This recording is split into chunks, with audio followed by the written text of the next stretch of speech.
बच्चों, I hope you all are doing well. This side Khushboo Pareek. आज हम करेंगे जो चैप्टर हमने लास्ट किया था 8th का इलेक्ट्रिसिटी, उसी का next part which is heating effect of electric current. अब ये जो heating effect of electric current है इसको डिस्कवर किया था जूल ने। और heating effect of electric current जो है हम अपनी डेली लाइफ में बहुत बार ऑब्जर्व करते हैं। फॉर एग्ज़ाम्पल, अगर आपने अपना फ़ोन चार्जिंग में लगा दिया है ना, तो जब आप अपना फ़ोन चार्ज में लगाते हो तो आपका फ़ोन का चार्जर और फ़ोन दोनों ही हीटअप हो जाते हैं, गर्म हो जाते हैं। सिमिलरली अगर आपने अपना, हम मिक्सर घर में चलाते हैं ना, मिक्सर ग्राइंडर, तो मिक्सर को आप देखें तो उसका जो कंटेनर है वो गर्म हो जाता है। तो ये हमको हीट तो प्रोवाइड कर नहीं रहे, we are just providing electricity over there. तो इलेक्ट्रिसिटी से हीट प्रोड्यूस होती है, यही है heating effect of electric current. First, इस चैप्टर के अंदर हमें एक प्रोसीजर दिया हुआ है जिसकी हेल्प से भाई हम डेली लाइफ में ऑब्जर्व कर पाएँ कि heating effect of electric current क्या है। इसके लिए एक सर्किट की फॉर्मेशन करवाई हुई है। इसके लिए कुछ चीज़ों की रिक्वायरमेंट है।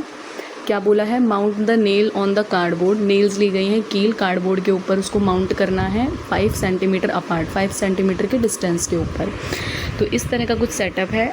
देखिए मैं आपको दिखाऊँ, आपके एनसीईआरटी की बुक में इस तरह का सेटअप आपको दिया हुआ है ना। यहाँ पर 2 नेल्स हैं, उनको वायर से कनेक्ट किया हुआ है, एक बैटरी, एक सेल लगाया हुआ है, और वही सेम जो हमने magnetic effect of electric current देखा था तब जो स्विच लगाए थे वही स्विचेस लगाए गए हैं यहाँ पे with the help of with the help of वो सॉफ्ट बोर्ड का पिन है वो, और सेफ्टी पिन की हेल्प से ये स्विचेस बनाए हुए हैं।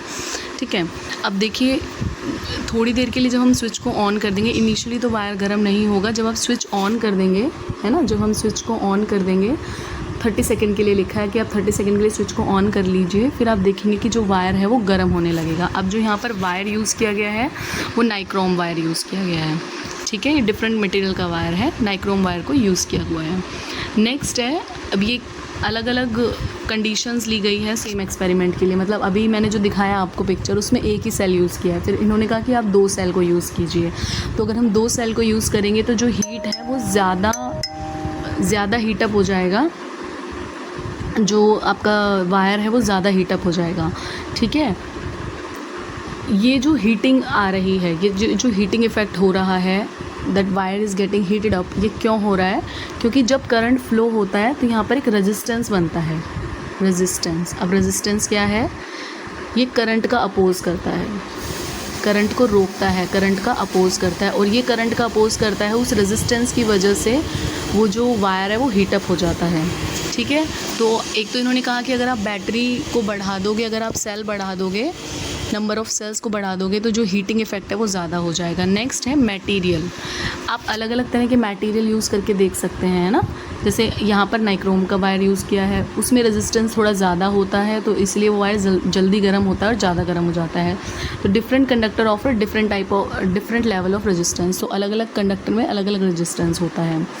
जैसे नाइक्रोम और कॉपर का दे रखा है example, a nichrome wire offer higher resistance as compare to a copper wire. ठीक है, सेम साइज़ और सेम लेंथ का अगर हमने कॉपर वायर लिया तो उसके अंदर उतना ज़्यादा वो गर्म नहीं होगा जल्दी से, जितना जल्दी नाइक्रोम वायर होगा।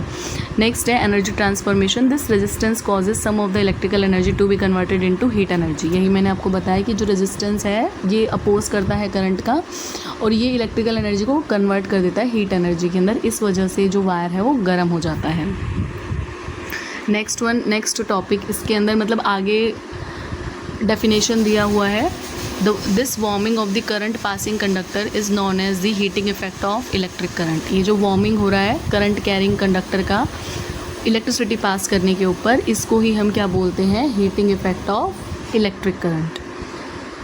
ये इस तरह का अरेंजमेंट है, मैंने आपको पहले भी दिखाया है। नेक्स्ट है कौन कौन से फैक्टर है जो इन्फ्लुएंस करता है heating effect of electric current को, या हीट की जनरेशन जो है, जो हीट प्रोड्यूस हो रही है उसको क्या क्या चीज़ें इफेक्ट करती हैं। तो सबसे पहला है the amount of heat generated in the wire depend on several variables. First one is current का मैग्नीट्यूड। अगर करंट का अमाउंट ज़्यादा है तो हीट जनरेशन भी ज़्यादा होगा। तो जैसे अगर 2 सेल 3 सेल लगा दिए हमने एक सेल की जगह पे, तो हीट जनरेशन ज़्यादा हो जाएगा। दूसरा है मटेरियल आप कैसा ले रहे हैं। तो the specific type of a metal used, like nichrome versus copper. जैसे अभी हमने बात की, तो आप इसमें लिख सकते हैं that if we use nichrome wire it get heated up earlier as compare to copper wire, because nichrome wire जो है वो ज़्यादा रेजिस्टेंस कॉज करती है करंट के अगेंस्ट। नेक्स्ट है वायर का थिकनेस, द गॉज और the diameter of the wire, मतलब वायर कितना मोटा या पतला है उसके ऊपर भी डिपेंड करेगा। तो जो पतली वायर है वो जल्दी गर्म हो जाती है, अगर वायर कैसा है थिन, तो थिन वायर है ना उसमें हीटिंग इफेक्ट जल्दी आएगा, जल्दी से गर्म हो जाएगी as compare to thick wire. Thin wire जल्दी गर्म हो जाएगी as compare to thick wire. और length of the wire, the physical length of the conducting wire, wire की लेंथ भी मैटर करती है कि वायर अपने छोटी ली है बड़ी ली है, ठीक है। तो बड़ी वायर लेंगे तो टाइम ज़्यादा लगेगा करंट को फ्लो करने में, तो हीटिंग में भी टाइम लगेगा। नेक्स्ट है heating effect of electric current को हम घर में कहाँ कहाँ पे यूज़ करते हैं। हमारी हाउस होल्ड एप्लीकेशन है heating effect of electric current की। अब देखो बेटा, घर में वो सारे इलेक्ट्रिकल अप्लायंसेस जो कि इलेक्ट्रिसिटी पास करने पे गर्म हो जाते हैं, जैसे हम आयरन यूज़ करते हैं हमारे घर में, है ना। दूसरा हम टोस्टर यूज़ करते हैं, सर्दियों में पानी गर्म करने के लिए हम गीज़र को यूज़ करते हैं, ठीक है। आप कैटल, इलेक्ट्रिक कैटल आती है जिसमें पानी गर्म करते हैं, या आप उसको और भी पर्पसेस के लिए यूज़ कर सकते हो। तो इन सब चीज़ों में जहाँ पर इलेक्ट्रिसिटी पास करने पे ऑब्जेक्ट गर्म हो रहा है, इंडक्शन आजकल आते हैं, तो वहाँ पर heating effect of electric current काम कर रहा है सभी ऑब्जेक्ट्स के अंदर, ठीक है।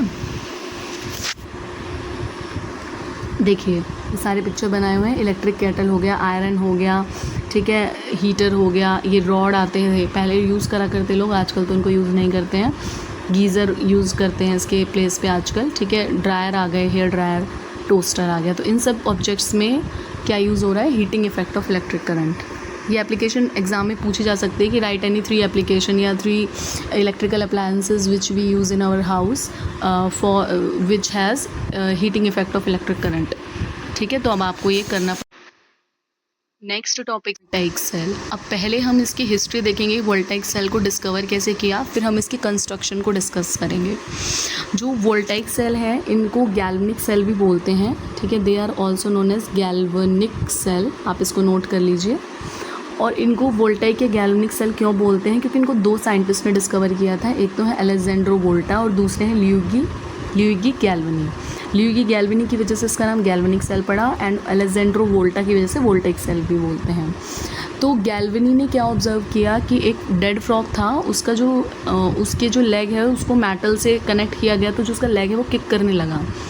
तो यहाँ पर जो मेटल्स दिए गए वो कॉपर और आयरन के लिए गए। तो गैल्वेनी ने कहा कि भाई ये जो किक करा इसका लेग, तो जो इलेक्ट्रिसिटी है वहाँ पर कहाँ से आ रही है, फ्रॉग के लेग से आ रही है, कम फ्रॉम द फ्रॉग से आ रही है इलेक्ट्रिसिटी, ठीक है। पर वोल्टा ने इस बात के ऊपर डिसएग्री करा और वोल्टा ने बोला कि नहीं, इलेक्ट्रिसिटी कहाँ से आ रही है, मेटल से, और मेटल के बीच में जो मॉइस्चर है वहाँ से इलेक्ट्रिसिटी आ रही है। फिर क्या हुआ, इन्होंने मटेरियल चेंज करके देखा, मतलब अब की बार फ्रॉग का लेग ना लेके सॉल्ट वाटर सॉक्ड पेपर लिया और वही मेटल से अटैच किया, तो देखा इलेक्ट्रिसिटी अभी भी फ्लो हो रही है। तो यहाँ से डिस्कवरी हुई एक नई टाइप की सेल की, जिनको क्या बोला गया, वोल्टाइक या फिर गैल्वेनिक सेल। अब ये जो वोल्टाइक या गैल्वेनिक सेल है वो इस तरह के दिखाई देते हैं, पिक्चर में आपको थोड़ा क्लियर हो जाएगा। इसके अंदर ये 2 जो रॉड्स डाली हुई हैं इनको बोलते हैं इलेक्ट्रोड। अब इलेक्ट्रोड क्या होती हैं, ऐसी रोड जिनमें से इलेक्ट्रिसिटी पास कर जाए। बाकी मैं डेफिनेशन भी बताऊंगी। एक लिक्विड यहाँ फिल किया हुआ है, इस लिक्विड को बोलते हैं इलेक्ट्रोलाइट, ठीक है। तो इलेक्ट्रोलाइट कैसा लिक्विड होता है, ऐसा लिक्विड जिसमें से इलेक्ट्रिसिटी पास कर जाए। ऊपर एक वोल्ट मीटर लगाया हुआ है। अब एक बार इसको देख लेते हैं डेफिनेशंस को हमारी, ठीक है। देखो वोल्टाइक सेल में अंदर क्या क्या होता है वो हम देखेंगे। बेसिक वोल्टाइक या फिर galvanic cell consist of 2 metal plate, वो आपको जो दिखाई हमने, उनको इलेक्ट्रोड बोलते हैं। Made up of different material, ये इंपॉर्टेंट है कि वो दोनों ही डिफरेंट टाइप के मटेरियल से बनी हुई, जैसे कॉपर और एक क्या लिया यहाँ पर जिंक। तो कॉपर को तो एज अ पॉजिटिव टर्मिनल और जिंक को कैसा लिया, नेगेटिव टर्मिनल। इलेक्ट्रोलाइट, इनको इलेक्ट्रोड्स बोलते हैं, रोड्स को, या जो भी प्लेट लिए उनको इलेक्ट्रोड्स बोलते हैं। Electrolyte, a liquid solution contained inside the glass और अ प्लास्टिक वेसल। ग्लास या प्लास्टिक वेसल के अंदर जो लिक्विड लिया था उसको क्या बोलते हैं, इलेक्ट्रोलाइट। अब हम इसके प्रोसेस को देखेंगे। When the circuit is connected, मतलब जब सर्किट को आपने कनेक्ट कर दिया बैटरी से और इलेक्ट्रिसिटी उसमें पास हो रही है, chemical reaction between the plates and the electrolyte produced electricity. तो जो प्लेट्स डाली हैं उनके और जो नीचे हमने इलेक्ट्रोलाइट फिल किया है वहाँ पर उन दोनों के बीच में रिएक्शन होती है इलेक्ट्रिसिटी फ्लो करने पे। Flowing from positive terminal to the negative terminal, over the time chemical get used up and the cell become dead and it can no longer supply electricity. अब जैसे जैसे रिएक्शन होगी तो जो भी मटेरियल यूज़ करे हैं वो तो ख़त्म होंगे ही, है ना, मटेरियल तो ख़त्म होंगे ही। और जैसे ही मटेरियल ख़त्म हो जाता है, सारा मटेरियल यूज्ड अप हो जाता है, तो ये जो सेल है वो डेड हो जाते हैं, काम करना बंद कर देते हैं। ठीक है, तो वोल्टाइक सेल में इतना ही है कि एक तो इनको डिस्कवर किया था किसने, वोल्टा ने, एंड दूसरे गैल्वेनी, ल्यूइगी गैल्वेनी ने, इसलिए इनका नाम वोल्टाइक या फिर गैल्वेनिक सेल्स होता है। इनमें एक इलेक्ट्रोलाइट प्रेजेंट होता है बेटा, 2 इलेक्ट्रोड प्रेजेंट होते हैं, मतलब 2 मेटल के रोड। इंपॉर्टेंट ही है, दोनों मेटल डिफरेंट होनी चाहिए। अब जैसे ही करंट फ्लो करवाया जाता है, करंट फ्लो करने पे मटेरियल यहाँ पे इन दोनों चीज़ों के बीच में रिएक्शन होती है, मतलब जो रोड्स हैं वो और दूसरा लिक्विड, इनके बीच में रिएक्शन होती है। तो जैसे ही मटेरियल यूज्ड अप हो जाता है तो सेल भी वर्क करना बंद कर देता है। अब इन सेल्स की कुछ डिसएडवांटेज है, ठीक है, वो डिसएडवांटेज हम देखेंगे कि भाई इनको क्यों ज़्यादा यूज़ नहीं करते। इसीलिए आजकल मॉडर्न टाइम में ड्राई सेल्स को यूज़ किया जाता है, जो हम नॉर्मल अपने रिमोट के अंदर, है ना, एसी का रिमोट हो, टीवी का रिमोट हो, बच्चों की कार्स आती हैं, बच्चों के खिलौने आते हैं, उनके अंदर वो जो सेल्स यूज़ किए जाते हैं उनको ड्राई सेल बोलते हैं। तो वोल्टाइक सेल की डिसएडवांटेज ये है कि they are inconvenient for daily portable use because they contain liquid electrolyte, मतलब पोर्टेबल नहीं है, आप इधर उधर नहीं ले जा सकते उनको, क्योंकि उनमें लिक्विड इलेक्ट्रोलाइट रहता है।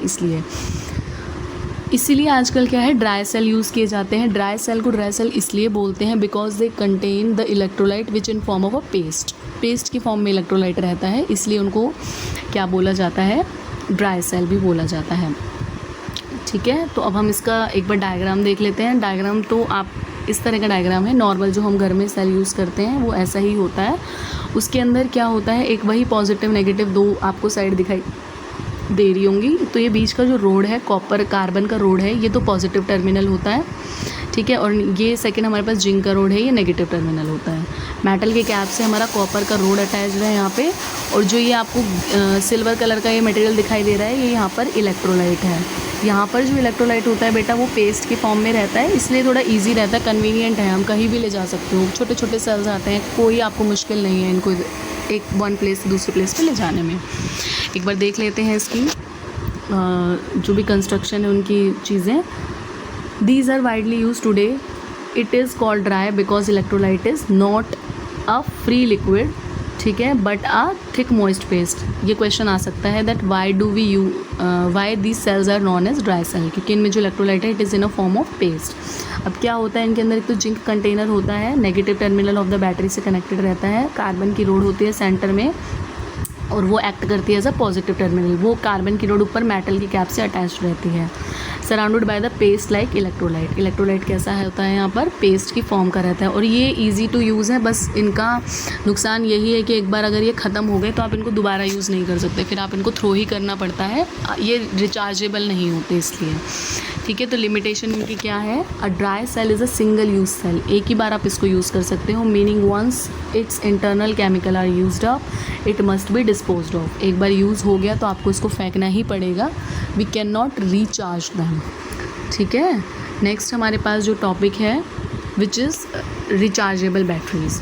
अब ये सेल्स तो हमें फेंकने पड़ते हैं, रिचार्जेबल बैटरीज़ जैसे हमारे फ़ोन में बैटरीज़ रहती हैं, उसके बाद आपके लैपटॉप में बैटरी रहती है, आजकल छोटे छोटे सेल्स भी आने लग गए हैं विच आर रिचार्जेबल। मैं आपको दिखाती हूँ, ये देखो कहाँ पर यूज़ करते हैं आप इस रिचार्जेबल बैटरीज़ को, आपके लैपटॉप में, आपके फ़ोन में आप यूज़ करते हैं, ठीक है, कैमरे में आती हैं बैटरीज़, और आजकल स्कूटर आने लग गए हैं, है ना, कार आने लग गई हैं, ईवी, ठीक है, इन्वर्टर आते हैं।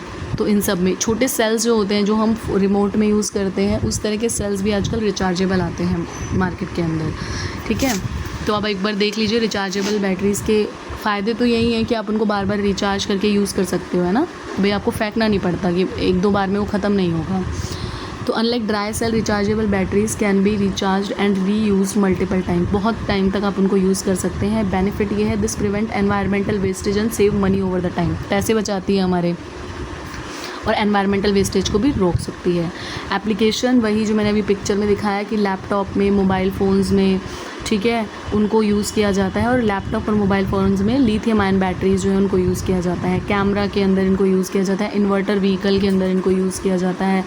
लाइफ स्पैन इनका थोड़ा ज़्यादा रहता है, लेकिन लाइफ स्पैन इनका भी थोड़ा कम होने लग जाता है। अब आप देखें आजकल फ़ोन के अंदर जो बैटरीज़ हैं, जैसे जैसे फ़ोन जितना पुराना होता है तो चार्जिंग ज़्यादा मांगने लग जाता है या टाइम ज़्यादा लेता है फ़ोन चार्ज होने में। तो ये बैटरीज़ भी मतलब लाइफ स्पैन इनका बहुत ज़्यादा नहीं है, ऐसा नहीं आप पूरी लाइफ इसको यूज़ कर सकते हो, एक लाइफ स्पैन है इनका भी, थोड़ी देर इनके बाद ये भी ख़राब हो जाती हैं। ठीक है, तो this is all from the today's video. आज हमने वो बहुत कुछ डिस्कस कर लिया। Heating effect of electric current हमने डिस्कस किया, then we discussed about the factor affecting the heating effect of electric current, then voltaic galvanic cell हमने डिस्कस किया, ड्राई सेल डिस्कस किया, and rechargeable batteries also. I hope आपको समझ में आया होगा। नेक्स्ट वीडियो में हम इस चैप्टर से रिलेटेड जो NCERT के क्वेश्चंस हैं उनको डिस्कस करेंगे।